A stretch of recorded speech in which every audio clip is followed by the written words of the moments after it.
This vintage dress is from an insane asylum with a dark history. Here's the story of how it ended up in my possession. Mendocino State Asylum for the Insane, later named the Mendocino State Hospital, opened its doors in Northern California in 1893 and would become the home to inmates charged with crimes but found guilty by reason of insanity. During its peak in the 1950s, the hospital housed over 3,000 patients and had developed a bad rep with claims of involuntary sterilization, underground experiments, and bizarre treatments, including giving alcoholic patients massive doses of LSD. Workers were notoriously brutal. Eventually, this resulted in several psychiatric physicians being formally charged in the 1950s.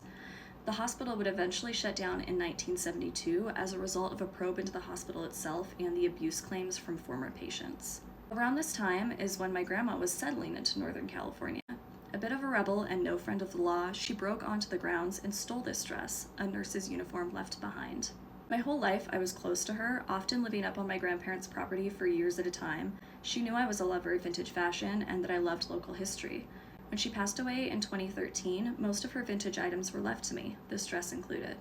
While it does have a dark history, she wore this dress often in my childhood, around the house or outside gardening. For me, it reminds me of her rebelliousness, and to this day, it's my favorite vintage piece that I own.